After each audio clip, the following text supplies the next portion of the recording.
और चलिए बढ़ते हैं आगे और अब बात करेंगे दिल्ली के सीएम अरविंद केजरीवाल की। मनी लॉन्ड्रिंग केस में आज केजरीवाल की पेशी, ये बड़ी खबर इस वक्त की। ईडी ने सीएम केजरीवाल को समन जारी किया, हाई कोर्ट ने भी केजरीवाल को फटकार लगाई है। तो बड़ी खबर इस वक्त की आपके टीवी स्क्रीन पर, मनी लॉन्ड्रिंग केस में आज केजरीवाल की पेशी होनी है। ईडी ने सीएम केजरीवाल को समन जारी किया और इसी के साथ ही हाई कोर्ट ने भी केजरीवाल को फटकार लगाई है।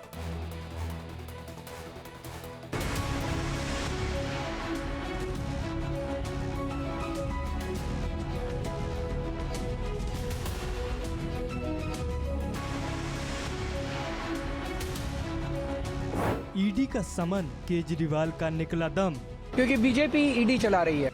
ईडी का बुलावा, केजरीवाल ने ठुकराया। ये समन गैर कानूनी है।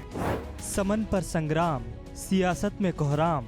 ऐसे भ्रष्ट लोगों के साथ कानून को, जांच एजेंसियों को कड़ाई से पेश आना चाहिए। घोटाले पर हलचल, दिल्ली में दंगल।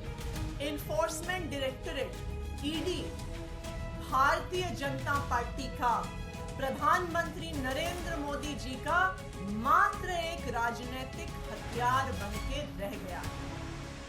दिल्ली के मुख्यमंत्री अरविंद केजरीवाल को ईडी समन पर समन भेज रही है, लेकिन केजरीवाल को एक भी समन मंजूर नहीं। अरविंद केजरीवाल हर बार ईडी के समन को नामंजूर कर देते हैं, समन को सियासी प्रोपेगेंडा करार देते हैं। ताज्जुब की बात है कि केजरीवाल को एक दो नहीं बल्कि ईडी के 9 समन मिल चुके हैं, लेकिन केजरीवाल अपनी ही हट पर अडिग है। वो ईडी को बार बार आईना दिखाते हैं, उनके दफ्तर में हाजिरी देने से कतराते हैं। मेरी सबसे बड़ी संपत्ति, मेरी सबसे बड़ी ताकत मेरी ईमानदारी है। झूठे आरोप लगा के, फर्जी समन भेज के ये मुझे बदनाम करना चाहते हैं।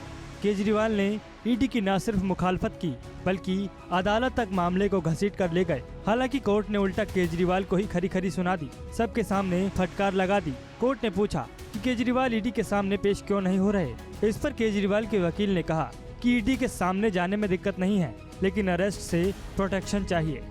लेकिन ये नोटिस एक राजनीतिक षड्यंत्र के तहत भेजे जा रहे हैं। चारों तरफ बीजेपी वाले घूम घूम के कह रहे हैं केजरीवाल को गिरफ्तार करेंगे। बीजेपी वालों को कैसे पता मेरे को गिरफ्तार करेंगे, क्योंकि बीजेपी ईडी चला रही है।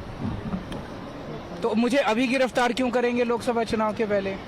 क्योंकि वो नहीं चाहते कि लोकसभा चुनाव में मैं प्रचार करूं। ईडी के समन की बार बार उपेक्षा से केजरीवाल की मंशा पर भी सवाल उठे हैं। 9वें समन के तहत उन्हें आज ईडी के सामने पेश होना है। Enforcement directorate ED Bharatiya Janata party का प्रधानमंत्री नरेंद्र मोदी जी का मात्र एक राजनीतिक हथियार बनके रह गया है। प्रधानमंत्री नरेंद्र मोदी जी को अगर पूरे देश में, पूरे विपक्ष में किसी एक नेता से डर लगता है तो वो अरविंद केजरीवाल जी से डर लगता है। आम आदमी पार्टी के तर्क बीजेपी के गले नहीं उतरते। बीजेपी इसे उल्टा चोर कोतवाल को डांटे की शक्ल देती है, केजरीवाल की सोच को कटघरे में खड़ा करती है। अरविंद केजरीवाल और उनके सभी साथी ये सब भ्रष्टाचार में लिप्त हैं और जांच एजेंसी जो अपना काम कर रही है ये सही मायनों में भ्रष्टाचार को उजागर करने का काम है। और जिस तरह से माननीय प्रधानमंत्री जी ने कहा कि ये मोदी की गारंटी है कि सरकारी खजाने से लूटी गई एक एक पाई वसूली जाएगी। इन्होंने भ्रष्टाचार किया है, शराब घोटाले में भ्रष्टाचार किया है, मनी लॉन्ड्रिंग की है, जल बोर्ड में घोटाला किया है। तो आज जो ये कार्रवाई चल रही है, एक बार जांच एजेंसी की रिपोर्ट आनी चाहिए। यहाँ जानना जरूरी है कि अरविंद केजरीवाल को ईडी ने पहला समन 2 नवंबर 2023 को भेजा था, लेकिन वो पेश नहीं हुए। इसके बाद ईडी ने उन्हें 21 दिसंबर, 3 जनवरी, 18 जनवरी, 2 फरवरी, 19 फरवरी, 26 फरवरी, 4 मार्च और 9वां समन 17 मार्च को भेजा था। लेकिन सवाल ये है कि क्या वो 9वें समन पर पेश होंगे? 8 समन नहीं माने, जेल जाने की नौबत आ गई तो भाग के कोर्ट गए, बेल लिए। फिर कोर्ट ने कहा अगले समन पे जाओ, अभी पीछे की गलतियों को अभी हम बेल दे करके रोक रहे हैं।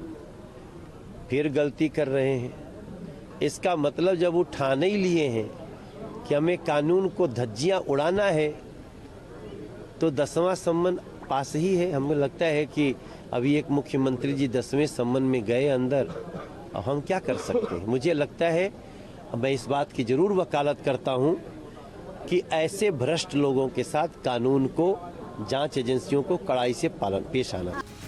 ईडी के समन पर सियासी घमासान मचा है। लंबे समय से इस मसले पर दिल्ली में दंगल छिड़ा है। अब देखना है कि केजरीवाल आज ईडी के सामने पेश होंगे या हमेशा की तरह ईडी के समन से कन्नी काट लेंगे।